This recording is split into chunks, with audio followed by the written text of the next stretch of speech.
सूरजपुर नामक एक छोटा सा गांव था, जहां चिलचिलाती धूप और गर्म लू के थपेड़े दिन ब दिन तेज होती जा रही थीं। सभी लोग अपने मेहनत से खेती करके अपना गुजारा करते थे, मगर इस साल की शुरुआती की गर्मी इतनी तेज थी कि मानो जान ही ले लेगी। दूर दूर तक पानी का नामो निशान नहीं था। लोग जरूरी काम होने पर ही घर से बाहर निकल रहे थे। गांव के बीचों बीच एक पुरानी चाय की दुकान थी। यहाँ पर बूढ़े बुजुर्ग और कुछ कामगार सुबह शाम इकट्ठा हो जाते थे। लेकिन आजकल गर्मी इतनी भीषण थी कि दुकान के आगे वाली बेंच भी खाली पड़ी थी। चाय की दुकान के मालिक राम स्वरूप, जिनको सब काका कहते थे, उनका चेहरा पसीने से लथपथ था। काका को गर्मी का बहुत अनुभव था, लेकिन इतनी भयंकर लू उन्होंने बहुत कम ही देखा था। हे भगवान, आज तो सूर्यदेव आग उगल रहे हैं। लगता है जैसे आसमान से अंगारे बरस रहे हैं। पानी पी पी कर जीवन का गुजर हो रहा है। अब की बार तो गर्मी इतनी पड़ रही है कि जैसे जान ही चली जाए। हाँ काका, आप सच कह रहे हो। पिछले कई बरस में मैंने इतनी गर्मी नहीं झेली। सब तरफ त्राही त्राही मची है। गांव के कुएं भी सूख गए हैं। जो थोड़ा बहुत पानी है वो गंदा हो चुका है। जो भी पानी बचा है वह भी पीने लायक नहीं है। उसी वक्त वहाँ से एक नंदू नाम का आदमी वहाँ से गुजरता है। उसके चेहरे पर परेशानी की लकीरें थीं, पर आंखों में उम्मीद की चमक। वो काका से हाथ जोड़कर अभिवादन करता है।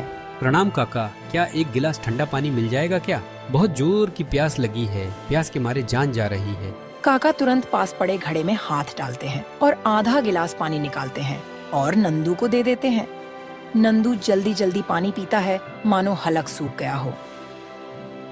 धन्यवाद काका, गर्मी ने जान निकाल रखी है। इतनी गर्मी में भी काम करना पड़ रहा है। पेट के लिए कुछ तो कमाना ही पड़ेगा। बिल्कुल बेटा, पेट तो हर हाल में पालना ही है। पर सुन रहा हूँ कि तुम्हारे मोहल्ले में भी पानी का बड़ा संकट हो गया है। जी काका, 2 दिन से नल में पानी नहीं आ रहा है। पानी का स्रोत नीचे चला गया है। सभी लोग परेशान हैं और मैं जो भी पानी बचा कर रखा था वो भी लगभग खत्म हो चुका है। दिन में मजदूरी करके आता हूँ तो घर में पानी की दिक्कत देखकर दिल टूट जाता है और बिजली भी दिन भर गुल रहती है। पंखा भी नहीं चलता। हाँ बेटा, बहुत बुरा हाल है, लेकिन बेटे तुम चिंता मत करो। सरकार कोई ना कोई योजना निकालेगी, जैसे सूखा राहत, पानी का टैंकर और राशन का इंतजाम करने का वादा कर रही है। और सुनने में आया है कि गांव का एकमात्र सरकारी ट्यूबवेल भी सूखने की कगार पर है। हाँ, सुना तो मैंने भी है। पर सरकार हर बार वादा तो बहुत कुछ करती है, मगर हम गरीबों तक कुछ नहीं पहुंचता। सिर्फ सभी बड़े बड़े वादे करते हैं। इतनी गर्मी है, पता नहीं आगे क्या होगा। नहीं नहीं बेटा, ऐसी बात नहीं है। अब की बार मोदी की सरकार है, वह सारा वादा पूरी करेगी। हमें कुछ ना कुछ राहत मिलेगी। चाचा जी, अगर हम सरकार के भरोसे रहेंगे तो पानी और भोजन के लिए मर जाएंगे। हमें अपने ऊपर भरोसा रखना होगा। हमें अपना कर्तव्य को पूरा करना होगा। अगर हम मेहनत नहीं करेंगे और सरकार के भरोसे रह जाएंगे तो यह अच्छी बात नहीं है। हाँ बेटा, तुम सही कह रहे हो। इसीलिए बोला जाता है कि पानी का इस्तेमाल सोच समझ कर करो। फालतू का पानी मत बर्बाद करो। खैर, मैं तो यही कहूँगा कि हौसला रखो। ये बुरा समय है, यह भी बीत जाएगा। ठीक है काका, अब मैं चलता हूँ। घर पर रोटी और पानी का भी इंतजाम करना होगा। नंदू वहाँ से चला जाता है। गर्मी इतनी थी कि हवाओं का झोंका उसके चेहरे को झुलसा देता है। वह तेज कदमों से अपने घर की ओर बढ़ता है। नंदू का छोटा सा घर में नंदू की पत्नी रेखा उसकी इंतजार कर रही थी। उसका एक बीमार बेटा राजू खाट पर सोया हुआ था।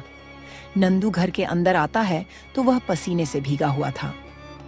आ गए जी, क्या हुआ? बहुत देर लगा दी आने में। सब ठीक तो है ना? हाँ रेखा, बस चाय के लिए काका की दुकान पर रुक गया था। वहाँ भी गर्मी की ही चर्चा हो रही थी। सबसे पहले तुम मुझे एक गिलास पानी दो, प्यास के मारे जान जा रही है। पानी कहाँ से दूं जी? नल सूखा पड़ा है। पास वाले कुएं में भी पानी नहीं है। सुबह की बची हुई एक बोतल पानी थी, वह भी राजू को पिला दी।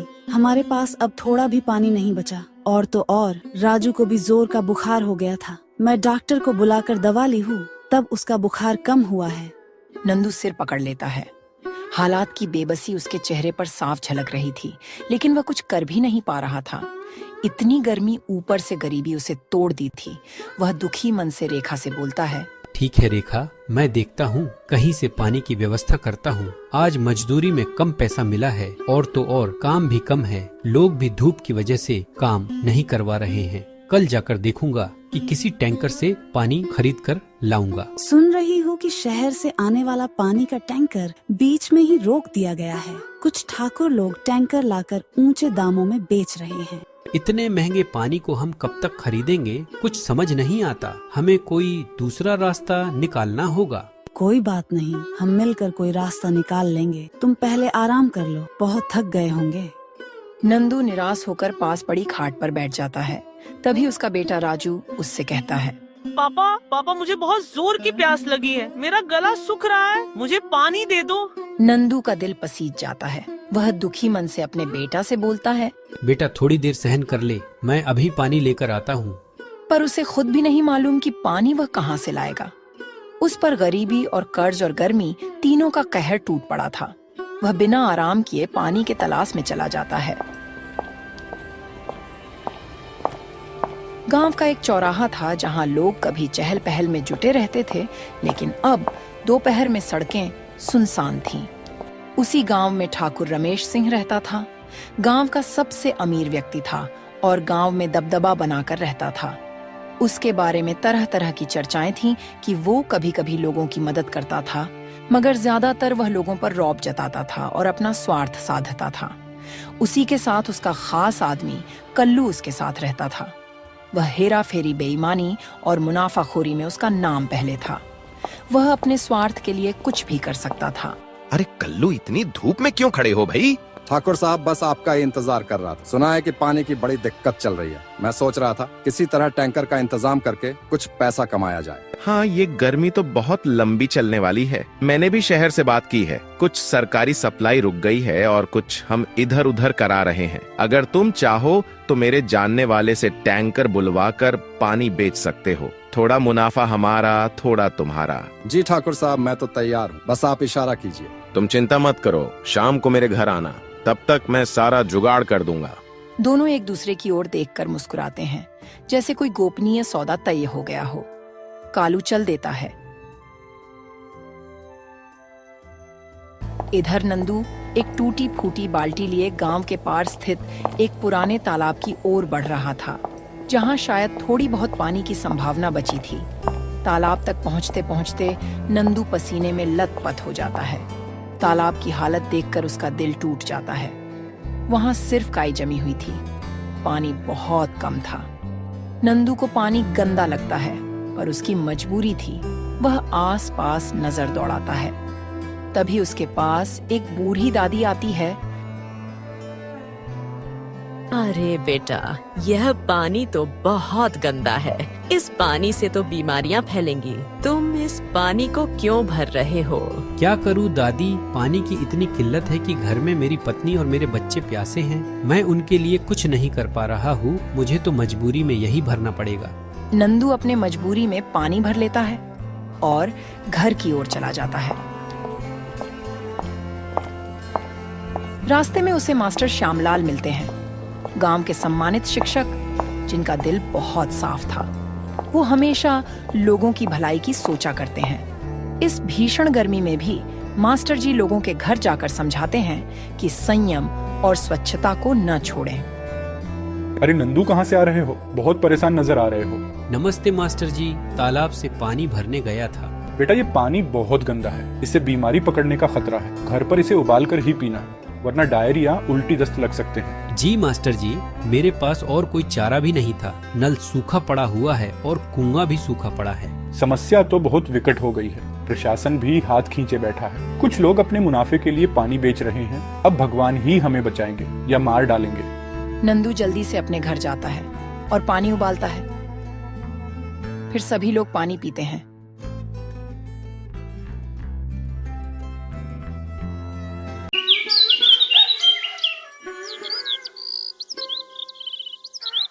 फिर अगली सुबह नंदू के घर में खाने के लिए कुछ भी नहीं बचा था। उसका बेटा भूखा था। माँ मुझे बहुत जोर की भूख लगी है, कुछ खाने को दे दो ना, भूख के मारे मेरी जान जा रही है। ठीक है बेटा, तुम थोड़ा देर इंतजार कर लो। पापा कुछ खाने की तलाश में जा रहे ही, कुछ ना तो कुछ खाने को लाएंगे ही। मैं और तुम्हारे पापा 2 दिन से पानी पीकर है, अन्न का एक दाना भी हमने नहीं खाया। नंदू ने तय किया कि चाहे जो हो वह ठाकुर रमेश सिंह जी से मदद मांगने जाएगा। गर्मी और भूख की चिंता ने उसे मजबूर कर दिया। उसने रेखा और राजू को घर पर रहने के लिए कहा और खुद ठाकुर रमेश सिंह जी के घर की ओर निकल पड़ा। कुछ ही देर में नंदू ठाकुर रमेश सिंह जी के घर पहुंचा और हाथ जोड़कर विनम्रता से बोला, ठाकुर साहब, हमारे हालात बहुत बुरे हैं। घर में राशन पूरी तरह खत्म हो चुका है। भीषण गर्मी और लूह के कारण कामकाज भी बंद हो गया है। अगर आप थोड़ी मदद कर दें तो आपका ये एहसान मैं जिंदगी भर नहीं भूलूंगा। नंदू, ये मेरी जिम्मेदारी थोड़ी है। हर कोई मदद के लिए मेरे पास ही आ जाता है। तुम लोगों को तो जैसे आदत सी हो गई है दूसरों पर निर्भर रहने की। तुमने पहले ही मुझसे 5,000 रुपए कर्ज लिए हो और उसे अभी तक नहीं चुका पाए और फिर से आ गए। वह 5,000 मुझे जल्दी लौटा दो, नहीं तो अच्छा नहीं होगा। ठीक है ठाकुर साहब, मैं मेहनत से कमाने वाला आदमी हूँ, भीख नहीं मांगता, लेकिन इस बार हालात ने मजबूर कर दिया है। भीषण गर्मी और लूह ने खेतों की फसल जला दी है। परिवार भूखा है, कृपया थोड़ी मदद कर दीजिए। मैं आपका पूरा कर्जा चुका दूंगा। चुप रहो नंदू, अगर गरीब हो तो अपनी गरीबी को स्वीकार कर उसके साथ जीना सीखो। यहाँ आकर रोने धोने से कुछ हासिल नहीं होगा। मेरे पास फालतू समय नहीं है, इसलिए यहाँ से चले जाओ। नंदू की यह बात सुनकर ठाकुर साहब को बहुत तेज गुस्सा आया। उसने गुस्से में अपने आदमियों को आवाज लगाते हुए कहा, अरे हरिया, इसे यहाँ से बाहर कर दो और आगे से मेरे घर में इसे कदम भी न रखने देना। फिर ठाकुर ने नंदू को धक्के मारकर बाहर कर दिया। अब नंदू भारी मन से घर की ओर चल पड़ा।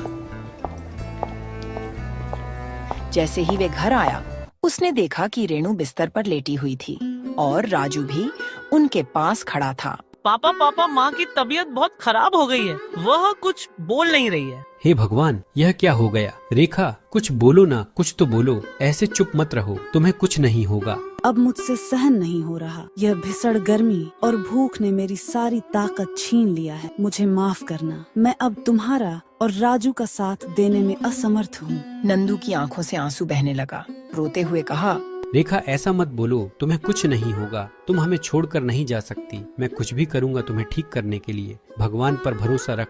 अजी, हमारे पास अब कुछ भी नहीं बचा। यह झुलसने वाली गर्मी और भूख ने मुझे पूरी तरह तोड़ दिया है। आप राजू का ख्याल रखना, उसे मेरी कमी महसूस नहीं होने देना। नंदू ने घबराकर रेखा की हालत देख पड़ोसियों को आवाज दी, पर भीषण गर्मी और चिलचिलाती धूप के चलते कोई भी सहायता के लिए नहीं आया। अरे कोई है, कोई तो मेरी सहायता करो, नहीं तो मेरी बीवी मर जाएगी। राजू के पापा, अब मेरी चिंता मत करो। जितना कर सको राजू के लिए करो। उसे कभी भूखा और अकेला मत सोने देना। इतना कहकर रेखा की सांसें थम गईं। वो इस दुनिया को हमेशा हमेशा के लिए छोड़कर चली गई। रेखा, ऐसा मत करो, तुम मुझे छोड़कर नहीं जा सकती। हमारे पास तुम्हारे अलावा कुछ नहीं है। तुम्हारे बिना तो यह घर भी सूना होगा। तुमने हमेशा मेरा साथ दिया है, अब मैं तुम्हें अकेला नहीं छोड़ सकता। ये कहकर नंदू फूट फूट कर रोने लगा। उसकी आंखों से आंसू रुकने का नाम ही नहीं ले रहे थे। वो महसूस कर रहा था कि उसकी पूरी दुनिया खत्म हो गई है। माँ, तुम उठो ना, देखो मैं कितना रो रहा हूँ। प्लीज उठ जाओ माँ, हमें क्यों छोड़कर चली गई? क्या हमने कोई गलती की है? नहीं बेटा, हम बुरे नहीं हैं। ये सब नियति का फैसला है। शायद हमने कभी कोई गलती की होगी जो अब हमें इसका फल भुगतना पड़ रहा है। रेखा के जाने के बाद कई महीने गुजर गए। नंदू और राजू के जीवन में जैसे अंधेरा छा गया था। छोटे से घर में अब एक अजीब सा सन्नाटा था। पापा, माँ क्यों चली गई? हमें छोड़कर क्या हम उसे वापस नहीं ला सकते? बेटा, तुम्हारी माँ ने हमें नहीं छोड़ा, वह ऊपर से हमें देख रही है। अब हमें और मेहनत करनी होगी, क्योंकि तुम्हारी माँ चाहती थी कि हम कभी हार न माने। नंदू की आंखें ये कहते हुए फिर नम हो गईं, लेकिन भीतर ही भीतर वह खुद टूटता जा रहा था। इसी तरह कई दिन बीत गए। एक दिन सुबह नंदू अपनी घर के बाहर बैठा था। तभी गांव का ठाकुर रमेश सिंह अपने आदमियों के साथ वहां पहुंचा और बोला, नंदू, 7 महीने बीत चुके हैं। मेरा कर्ज अब तक नहीं चुका पाए हो। अगर जल्द ही पैसे नहीं दिए तो तुम्हारा घर और खेत दोनों नीलाम कर दूंगा। ठाकुर रमेश सिंह की बातें सुनकर नंदू का चेहरा चिंता से भर गया। उसके माथे पर लकीरें और गहरी हो गईं। उसने सिर झुकाते हुए कहा, ठाकुर साहब, मैं पूरी मेहनत कर रहा हूँ, लेकिन अभी तक पैसे नहीं जुटा पाया हूँ। मुझे थोड़ा और समय दे दीजिए। नंदू, बहाने बनाने से कुछ नहीं होगा। तुम्हारे पास केवल 10 दिन हैं। अगर इस समय में कर्ज नहीं चुकाया तो नतीजे भुगतने के लिए तैयार रहना। फिर एक दिन अचानक नंदू का पुराना दोस्त सुभाष गांव वापस आया। नंदू और सुभाष बचपन के साथी थे, लेकिन कई साल पहले सुभाष रोजगार की तलाश में शहर चला गया था। अब वह काफी पैसे वाला हो चुका था। जब वह नंदू के घर पहुंचा तो उसने देखा कि नंदू गहरे चिंता में डूबा हुआ था। अरे नंदू, तू इतना परेशान क्यों है? क्या हुआ? कुछ परेशानी है क्या? फिर नंदू ने अपने दोस्त को सब कुछ बता दिया। ठाकुर रमेश सिंह के कर्ज और उसकी धमकी के बारे में सुनकर सुभाष का दिल पिघल गया।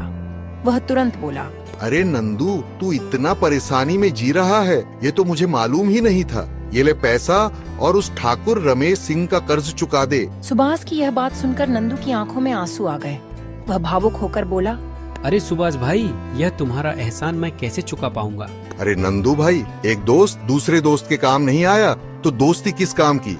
अगले दिन नंदू ठाकुर रमेश सिंह के घर गया और सारा कर्ज चुका दिया। ठाकुर रमेश सिंह हैरान हो गया, लेकिन उसने पैसे लेकर नंदू को कर्ज से मुक्त कर दिया। नंदू वहां से चला गया।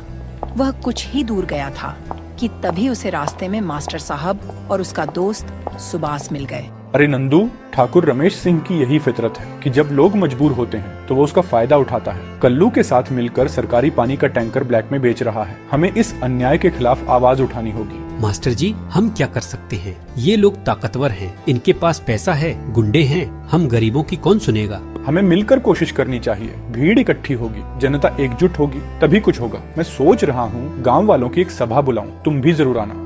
शाम को गांव का एक पेड़ के नीचे में मास्टर ने गांव वालों की सभा बुलाई।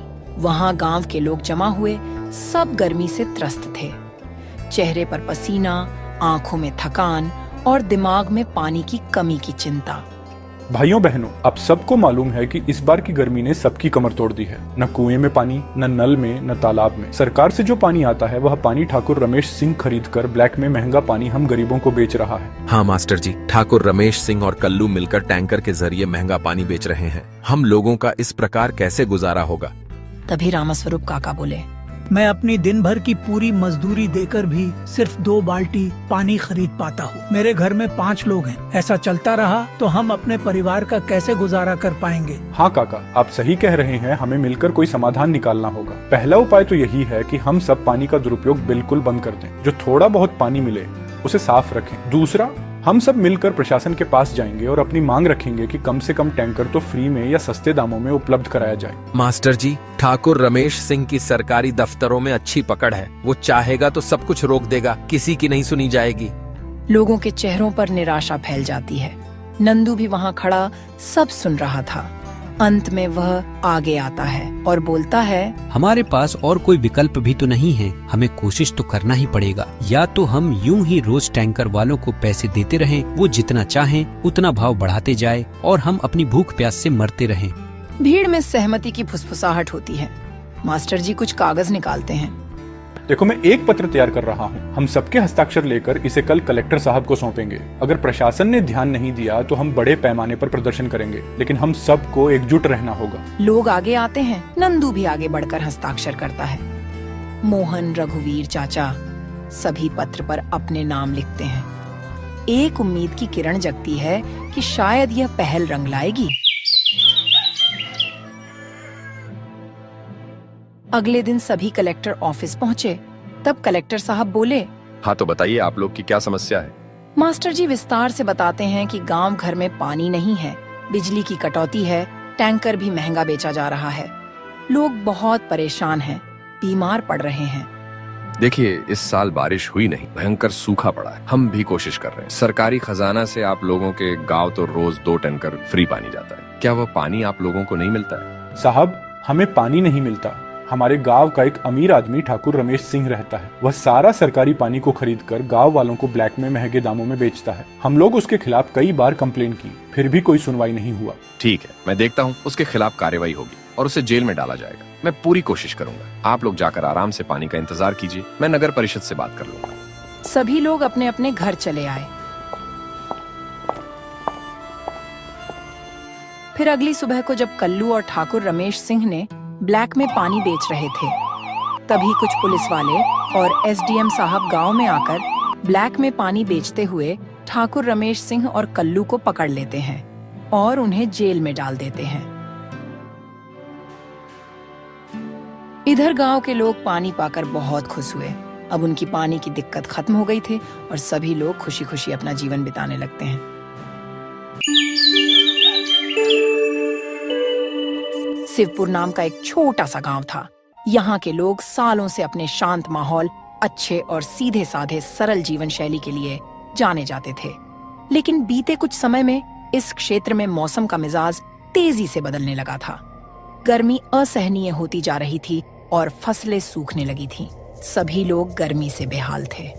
फिर भी गांव के लोग एक दूसरे की मदद करते हुए जीवन चलाने की कोशिश करते। उसी गांव के कुछ दूरी पर पहाड़ी क्षेत्र में एक प्राचीन गुफा था, जहां एक वृद्ध साधु रहा करते थे। उनके बारे में कहा जाता था कि वे इंद्रियों पर नियंत्रण रखने वाले बड़े ही दयालु और अनुभवी साधु हैं। कुछ लोगों ने उन्हें साधु और कुछ ने फकीर भी समझा, लेकिन असल में वे एक व्यक्ति ही थे। उनका नाम महात्मा शिवानंद था, जो वर्षों से तपस्या कर रहे थे। वे अपने दिव्य तप से पहाड़ की उग्र जलवायु को भी सहन कर लेते थे। किंतु इस बार मौसम इतना विकराल रूप ले चुका था कि उनकी सहन शक्ति भी चूकने लगी थी। हे प्रभु, यह कैसी अग्नि परीक्षा है। मेरे शरीर की समस्त शक्ति मानो सूख सी गई है। इस भीषण गर्मी में भी मैंने सदा उपवास और साधना को ही अपना जीवन बना लिया है, पर अब शरीर जवाब दे रही है। गर्मी से साधु महाराज की हालत खराब होने लगी थी। गुफा के बाहरी हिस्से में सूरज की रोशनी इतनी तीव्र थी कि अगर कोई बाहर खड़ा होता तो कुछ ही देर में पसीने से लथपथ हो जाता। पहाड़ी इलाका में जो छोटे मोटे तालाब थे वह भी सूख चुके थे और वह पानी के बिना और भी तड़प रहे थे। ऐसे में साधु बाबा ने सोच लिया कि आज उनको किसी भी तरह गांव जाकर लोगों से सहायता लेना ही पड़ेगा। गुफा में अब और रुकना जीवन के लिए खतरा हो सकता है। सुबह का समय था, पर धूप इतनी तेज कि लगती थी कि मानो दोपहर हो गई है। साधु शिवानंद अपने शरीर को संभालते हुए धीरे धीरे पहाड़ से उतर रहे थे। उनकी चाल डगमग हो रही थी, कंठ सूख चुका था, पर मन में अभी भी उम्मीद थी कि गांव के लोग उनकी सहायता जरूर करेंगे। रास्ते में उन्हें एक चरवाहा मिलता है, जो अपनी भेड़ियों को पहाड़ पर चराने ले जा रहा था। अरे बाबा जी, आप इस भीषण गर्मी में कहाँ निकल कर जा रहे हैं? आपकी तबीयत तो ठीक है ना? हे बेटा, मुझे कुछ पानी की आवश्यकता है। बहुत कष्ट में हूँ। क्या तुम्हारे पास पानी है? चरवाहा असमंजस में पड़ जाता है। उसके पास भी सिर्फ एक छोटा सा पानी का मशक था, जो पूरे दिन उसके लिए काफी मुश्किल से चलता था। कुछ क्षण सोचने के बाद वह थोड़ा पानी साधु को दे देता है। बाबा, मेरे पास ज्यादा पानी नहीं है, पर जो है वह आपको दे रहा हूँ। आप गांव पहुँचे तो और लोगों से भी मदद मांग लेना। साधु को थोड़ी राहत मिलती है। उन्हें इस चरवाहे में उम्मीद की किरण दिखती है। साधु उसे आशीर्वाद देकर आगे बढ़ जाते हैं। जब साधु गांव के पास पहुंचते हैं तो देखते हैं कि गांव के पास में ही एक ही कुआं था, जो अब लगभग सूख सा गया था। गांव के लोग दिन भर उसका पानी निकालकर अपने अपने काम में लगा लेते थे। साधु शिवानंद जब गांव में दाखिल हुए तो सबसे पहले उन्हें तेज धूप ने इतना तपन दिया कि उनके गर्दन पर चमकती पसीने की बूंदें झलक आईं। गांव की गलियों से गुजरते हुए वे देखते हैं कि अधिकतर मकान मिट्टी के बने थे। कुछ बैल बेचैन होकर तड़फड़ा रहे थे। थोड़ी दूर जाने पर साधु को कुछ लोग दिखाई देते हैं, जो मिलकर एक सूखे तालाब की तलहटी साफ कर रहे थे। अरे शंभू भाई, लगता है ये गर्मी हमारी जान लेकर ही मानेगी। इतनी गर्मी, ऊपर से गर्म हवा शरीर को जला दे रही है। हाँ, तुम सही कह रहे हो, पर हम कर भी क्या सकते हैं? गांव में सभी परेशान हैं। अब तो कुआं का पानी भी खत्म होने वाला है। अगर पानी खत्म हो गया तो हम सब पानी के बिना तड़प तड़प कर मर जाएंगे। हे भक्तों, क्या कोई मेरी सहायता कर सकता है? मुझे पानी की अत्यंत आवश्यकता है, और यदि कुछ छाया या विश्राम का स्थान मिल जाए तो मैं आपका आभारी रहूंगा। ग्रामीणों ने उन्हें देखा, पर कोई खास उत्सुकता नहीं दिखाई।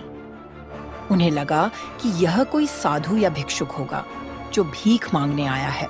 बाबा, अपने लिए पानी जुटाना इस समय हमारे लिए भी मुश्किल हो रहा है। हम खुद यहाँ सूखे तालाब की सफाई कर रहे हैं ताकि बरसात आए तो पानी संग्रहित कर सकें। ऐसा नहीं है कि हमारे पास कोई भंडार है जिसे हम लुटा दें। मैं समझ सकता हूँ बेटा, पर मेरी दशा बहुत दयनीय है। मैं पहाड़ से नीचे आया हूँ, गुफा में रहता था। अब इस अत्यधिक गर्मी के कारण मेरा शरीर साथ नहीं दे रहा। सिर्फ कुछ घूंट पानी और थोड़ा विश्राम दे दो।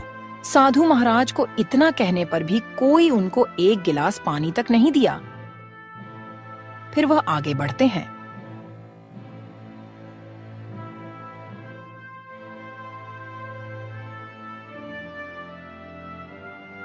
गर्मी से बेहाल मजबूर वह गांव के चौपाल पे जाते हैं, जहां लोग इकट्ठे होकर बैठते थे।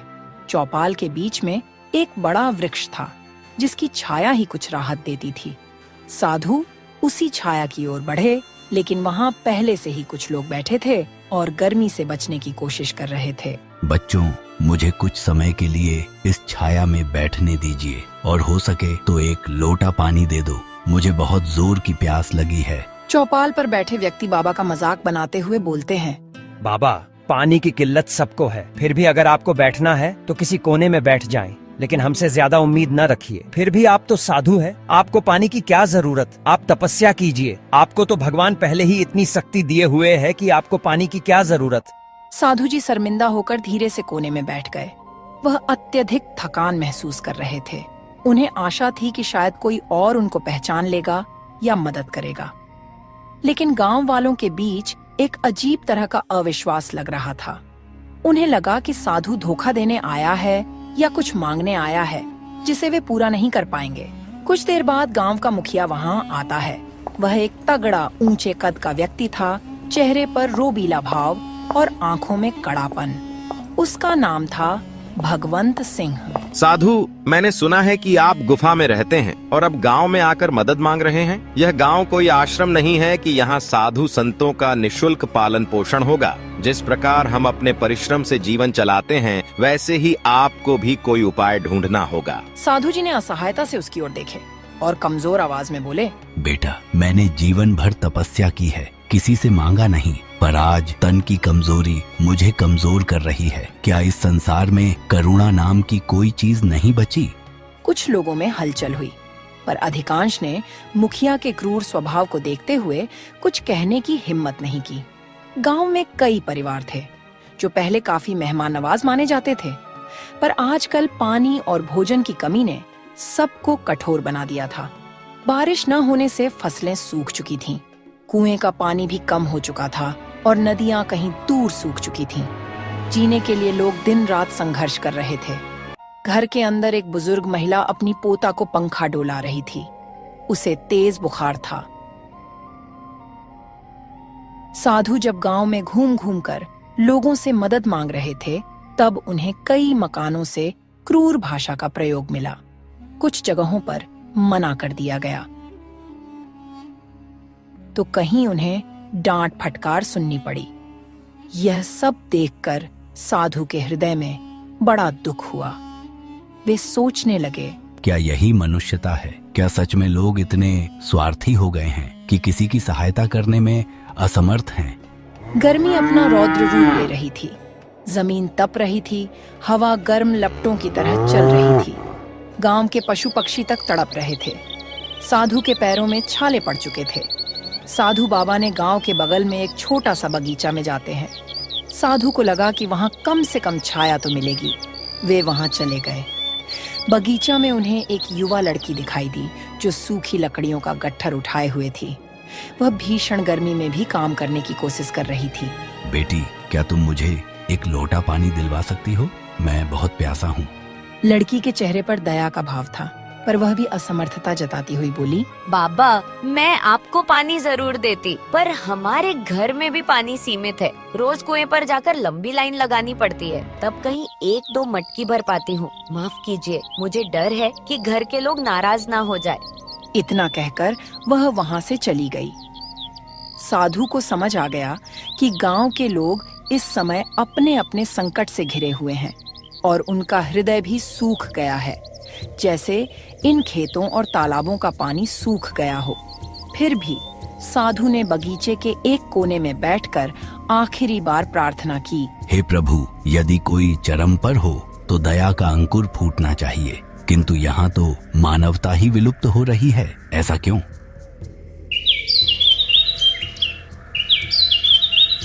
अगले कुछ दिन साधु के लिए कठिन साबित हुए। उन्हें पर्याप्त भोजन तो दूर, पीने को पानी तक नहीं मिला। तेज गर्मी में उनका शरीर ह्रास की ओर बढ़ रहा था। एक दिन दोपहर को जब सूरज आसमान के ठीक ऊपर था और किरणें मानो आग बरसा रही थीं, तब साधु बेहोश होकर गिर पड़े। गांव वाले इकट्ठा हुए, लेकिन उस वक्त भी उनमें कोई उत्साह या करुणा नहीं थी। मुखिया भगवंत सिंह भी पहुंचा और साधु को देखते ही बोला, इन्हें उठाकर छाया में कर दो, नहीं तो ये मर जाएंगे तो आगे और झंझट खड़ी हो जाएगी। अरे छोड़ो ना, मर भी गए तो क्या फर्क पड़ेगा? एक साधु ही तो है। हम सबको अपनी रोजी रोटी और पानी का जुगाड़ करना है। इनके लिए कौन वक्त बर्बाद करे? चलो चलो भाई, अपने अपने काम में लग जाओ। कुछ ही देर में साधु को थोड़ा होश आया। उन्होंने धीमी सी सांस ली और बोलने की कोशिश की, लेकिन शब्द उनके कंठ में अटक गए। साधु को लगा कि अब उनका अंत समय आ गया है। कमजोरी इतनी बढ़ चुकी थी कि उनका शरीर कांप रहा था। उनकी आंखों से आंसू बह निकले। वह धीमी आवाज में भगवान को याद करते हुए बोले, हे राम, मैं अपने अंतिम क्षण में इन लोगों को अपनी ओर से क्षमा देना चाहता हूँ, लेकिन उनका हृदय इतना कठोर हो चुका है कि मैं चाहकर भी उन्हें क्षमा नहीं कर पा रहा। मेरे प्राण निकल रहे हैं, इसलिए मैं इन्हें श्राप देता हूँ कि इस गांव में दिन में इतनी भयानक गर्मी पड़ेगी कि लोग आग में झुलसेंगे और रात में इतनी भीषण सर्दी हो कि लोगों की हड्डियां कांप उठे। यही नहीं, यह चरम मौसम इनके जीवन में भय और बीमारी लाएगा, जब तक ये लोग मानवता का पाठ न सीखें। इतना कहकर साधु ने अपने प्राण त्याग दिए। गांव वाले हक्के बक्के रह गए। कुछ को इस श्राप पर हंसी आई तो कुछ लोग निराश हुए। अरे भाई, यह मृतक साधु का श्राप कहाँ लगेगा? सब ढोंग ढकोसला है। चलो चलो, अपने काम में लग जाओ। यहाँ अपना टाइम खराब करने से क्या फायदा? साधु था, मर गया।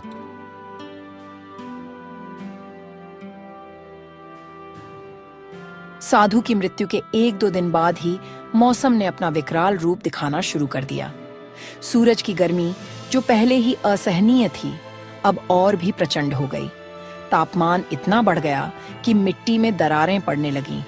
पशु पक्षियों के लिए जीवन और भी कठिन हो गया। दिन में लूह चलती, जिसके थपेड़े मानो शरीर को झुलसा देती थी। गांव वाले दिन में बाहर निकलने से कतराने लगे, पर रात होते ही हालात बिल्कुल उल्टा हो जाता। ठंडी हवाएं चलती, लेकिन यह ठंडक सुखद नहीं, बल्कि हाड़ कपा देने वाली थी। लोगों को समझ ही नहीं आता कि इतनी उग्र गर्मी के बाद अचानक इतनी भयंकर ठंड कैसे हो सकती है।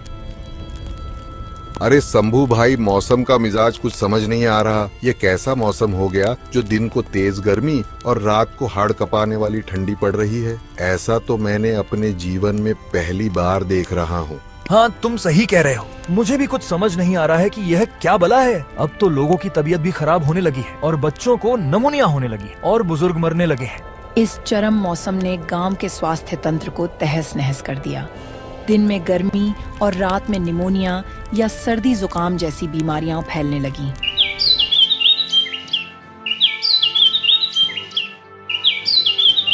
मुखिया भगवंत सिंह ने महसूस किया, हालात हाथ से निकल रहे हैं। दिन के समय कोई खेतों में काम नहीं कर पा रहा, फसलें जल रही हैं, पशु मर रहे हैं, पीने का पानी कम हो रहा है और रात में लोग कांप कांप कर सो नहीं पा रहे। बीमारियां फैल रही हैं, बच्चे बुखार से तप रहे हैं और बूढ़े मर रहे हैं। यह एक मुसीबत है। मुझे इस पर जल्दी कोई फैसला लेना होगा।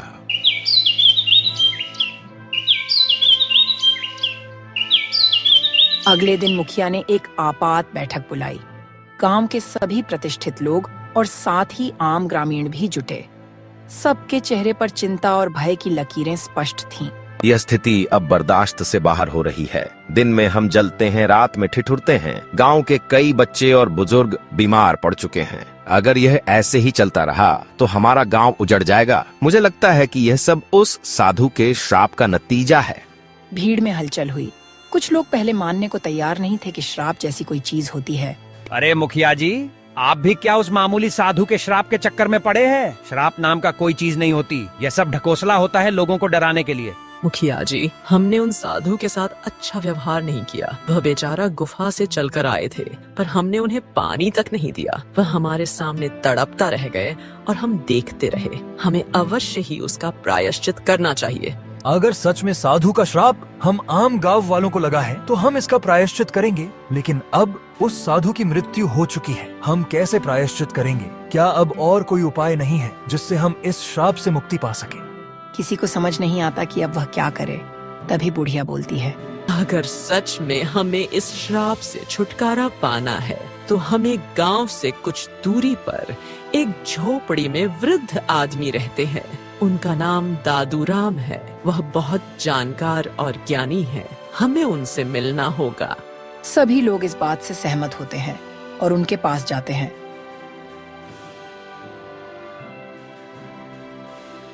वहां जाकर उनको सारी बात बताते हैं। तब दादूराम बोलते हैं, बेटा, मैं उस साधु बाबा को जानता था। वर्षों से सुना था कि वे अपनी तपस्या से अनेक लोगों को लाभ पहुंचा चुके थे। उनका मन सदा शांत और दयालु था। उनके श्राप का कारण तुम्हारी क्रूरता है। अगर तुम लोग उस क्रूरता का प्रायश्चित करना चाहते हो तो हमें सबसे पहले उनके पार्थिव शरीर को ढूंढकर उनका विधिवत अंतिम संस्कार करना होगा। सुनने में आया है कि वह बगीचा में ही अपने प्राण त्याग दिए थे। लोग उनके बात से सहमत हुए। हाँ, यही उचित होगा। लेकिन क्या इससे सचमुच श्राप समाप्त हो जाएगा? श्राप तभी समाप्त होगा जब हमारी हृदय से मनुष्यत्व लौट आएगा। हमें दयालु और परोपकारी बनना होगा। दूसरों की मदद करने की शपथ लेनी होगी। तभी उनका अशांत आत्मा को शांति मिलेगी और हो सकता है कि परमात्मा हमारी सहायता करे।